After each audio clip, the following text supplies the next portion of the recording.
আসসালামু আলাইকুম বন্ধুরা, কেমন আছেন? আশা করি ভালো আছেন। সোনামাম কিচেনে আপনাদের স্বাগতম।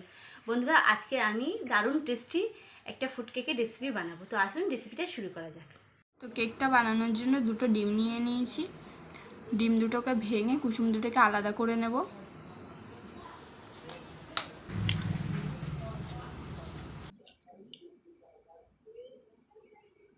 তো বন্ধুরা, ডিমের কুসুম সমেত আমি ডিমটাকে ফাটিয়ে নেব। তার জন্য আমি একটা বিট করা মেশিন নিয়ে নিয়েছি। এই বিট করা মেশিনটা দিয়ে আমি ডিমটাকে ফাটিয়ে নেব।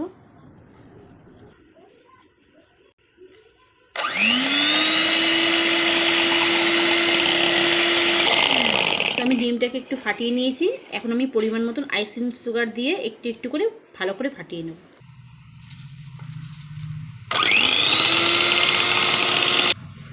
তো আমি আইসিং সুগারটাকে বাড়িতেই বানিয়ে নিয়েছি। একটুখানি চিনি মিক্সার মেশিনে গ্রাইন্ড করে আমি পাউডার বানিয়ে নিয়েছি। তো এটাকে একটু একটু দিতে থাকবো আর ডিমটাকে ফাটাতে থাকবো।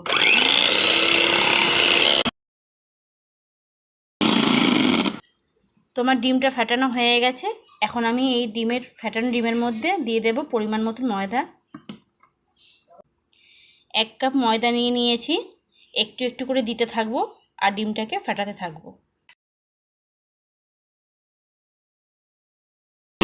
ময়দাটা দিয়ে ভালো করে ফাটিয়ে নিয়েছি। এখন আমি এদিকে হ্যাপি হ্যাপি বিস্কুট গুঁড়ো করে পাউডার করে নিয়েছি। পাউডারটাকে দিয়ে ভালো করে ফাটিয়ে নেব। এখানে আপনারা কোকো পাউডারও ব্যবহার করতে পারেন।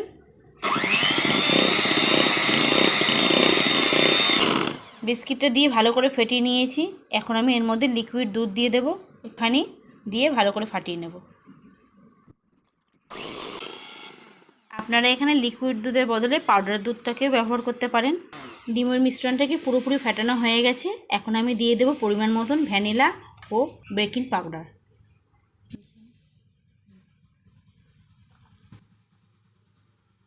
একটু আলতো হাতে ফাটিয়ে নেব।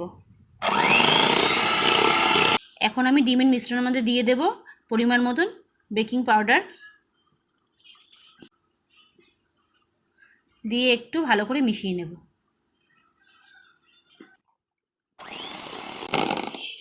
এখন আমি এর মধ্যে দিয়ে দেব 1 থেকে 1.5 চামচ রিফাইন্ড অয়েল।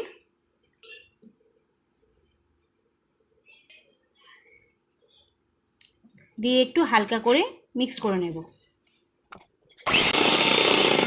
তো আমার কেকের মিশ্রণটা পুরোপুরি কমপ্লিট হয়ে গেছে। তো আমি একটা বাটি নিয়ে নিয়েছি। বাটির মধ্যে আমি একটা সাদা কাগজ দিয়ে দেব। দিয়ে কাগজের উপরে কিছুটা রিফাইন্ড অয়েল দিয়ে ভালো করে লাগিয়ে নেব চারি সাইডে। তো রিফাইন্ড অয়েলটা চারিদিকে লাগানো হয়ে গেছে। এখন আমি কেকের মিশ্রণটাকে ট্রান্সফার করে দেবো বাটিটার মধ্যে। এখন আমি কেকের মিশ্রণটার উপর দিয়ে দেবো কিছুটা ড্রাই ফ্রুট। তার মধ্যে নিয়ে নিয়েছি টুটি ফুটি, কাজু ও কিশমিশ। এগুলো আমি উপর থেকে ছড়িয়ে দেব।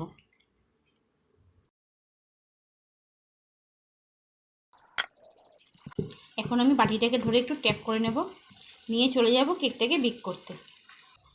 এখানে আমি 5 মিনিট আগে গ্যাসটা জ্বালিয়ে একটা কড়াই বসিয়ে দিয়েছি। কড়াইটা ভালো করে গরম করে নিয়েছি। এখন আমি কড়াইয়ের মধ্যে কেকটাকে দিয়ে দেব। এখন আমি গ্যাসটাকে লো টু মিডিয়ামে দিয়ে দিয়েছি। লো টু মিডিয়ামে দিয়ে কেকটাকে 10 মিনিটের জন্য বেক করে নেব।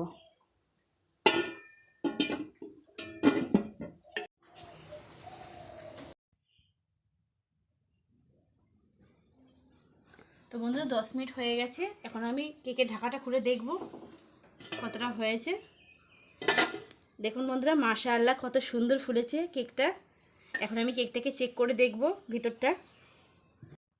তো বন্ধুরা, একটা কাঠি নিয়ে নিয়েছি। এই কাঠিটা দিয়ে কেকটাকে চেক করে দেখব ভিতরটা হয়েছে কিনা। দেখুন, কাঠিটা একদম ক্লিন এসেছে। তো আমার কেকটা পুরোপুরি কমপ্লিট হয়ে গেছে। আমি কেকটাকে এখন বার করে নেব। গ্যাসটা বন্ধ করে দিয়ে কেকটাকে উঠিয়ে নেব ঠান্ডা করে। তো বন্ধুরা, আমার কেকটা পুরোপুরি কমপ্লিট হয়ে গেছে। আমি এখন কেকটাকে সাইড থেকে ছাড়িয়ে নেব একটা চামচের সাহায্যে।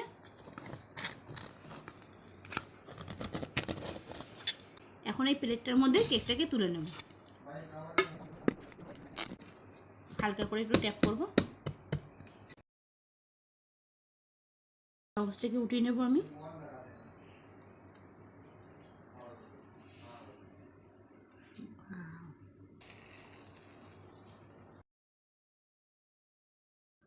বন্ধুরা আমার ফ্রুট কেক রেডি হয়ে গেছে, দেখুন কত সুন্দর লাগছে। তো আমি এখন কেকটাকে পিস পিস করে কেটে নেব।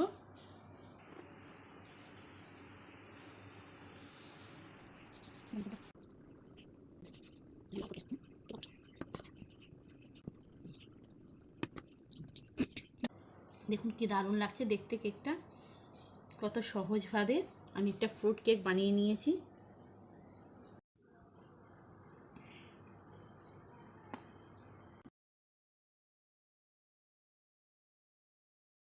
তো বন্ধুরা কেকটা দারুণ টেস্টি হয়েছে, একবার হলেও বাড়িতে বানিয়ে দেখবেন, ছোট বড় সকলেরই ভালো লাগবে।